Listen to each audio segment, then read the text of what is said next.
നീ പറ. നീ തറ. ഞാൻ വല്ല തെറിയും പറഞ്ഞാലുണ്ടല്ലോ. ചേട്ടനോട് ഞാൻ പിണക്കത്തില്ല. അയ്യോ എന്തിനാ പൊന്നെ?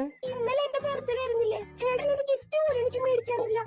അതാണ് എന്റെ കോടികളുടെ സ്വത്ത് മൊത്തം നിനക്കുള്ളതല്ലേ. സ്വന്തമായിട്ടൊരു കോടിമുണ്ടില്ലാത്തവനാണ് ഈ കോടീശ്വരൻ. അവന്റെ ഒരു സാധനം കാണിച്ചു തരാട്ടാ. എന്റെ പേരിൽ സ്വന്തമായിട്ട് 2 തുണിക്കടയുണ്ട്. ദേ ഇതാണ് ആ കോടീശ്വരന്റെ ഷടി. തോള വീണ ഭാഗത്ത് ചോറും പശ തേച്ച് പേപ്പർ വെച്ചൊട്ടിച്ചേക്കാണ്. ഇപ്പോഴത്തെ എന്റെ ബിസിനസ് പറയാനായിട്ട് ഇമ്പോർട്ടിംഗ് പ്രൊഡക്റ്റ് ബാലൻസ് ഞങ്ങൾക്ക് പാരമ്പര്യമായിട്ട് കൈമാറി കിട്ടിയതാണ്. ഇന്നലെ നല്ല ടേൺ ഓവർ ഉണ്ടായിരുന്നു. അവന്റെ ബിസിനസ് എന്താണെന്ന് ഞാനിപ്പോ കാണിച്ചു തരാം. നോക്ക് ഡാ, കടയിൽ പോയിട്ട് 1 കിലോ പഞ്ചസാരയും 20 രൂപ പപ്പടം മേടിച്ചുണ്ടാ. 100 രൂപയുണ്ട്. ഓക്കെ, 40 രൂപ പഞ്ചസാര, 20 രൂപ പപ്പടം, ബാക്കി 40 രൂപ. അമ്മേ ബാക്കി ഞാൻ തരില്ലട്ടാ. ദേ കണ്ട, അതാണ് അവന്റെ ബിസിനസ്. ദൈവം സഹായിച്ച് അപ്പാനും അപ്പൂപ്പന്മാരായിട്ട് ഒരെണ്ണം പോലും പണിക്ക് പോയിട്ടില്ല. ഇന്നലെ പപ്പടം നമ്മുടെ വെഡിങ് ആനിവേഴ്സറി ആയിരുന്നു. പപ്പ അമ്മക്ക് ഗിഫ്റ്റ് ആയിട്ട് BMW എടുത്തു കൊടുത്തു.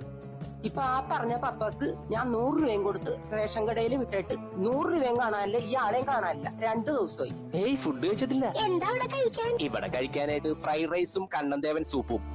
അരി വറുത്തതും കട്ടൻ ചായ, അതാണ് അവന്റെ ഫ്രൈഡ് റൈസും സൂപ്പും. ഞാൻ ഡയറ്റ്. എടാ മോനെ, ആ മമ്മ വന്ന് നിന്റെ ഫ്രൈഡ് റൈസും സൂപ്പും കഴിക്ക്. എന്നെ മമ്മ ഭക്ഷണം കഴിക്കാൻ വിളിക്കുന്നു. ഓക്കെ, ഞാൻ പോയിട്ട് വരാം. ബൈ. നോക്കിക്കത് ഫുഡ് എടുത്ത് നോക്ക്. നോട്ടി മമ്മ. അവന്റെ ഒരു മമ്മ മഴയിൽ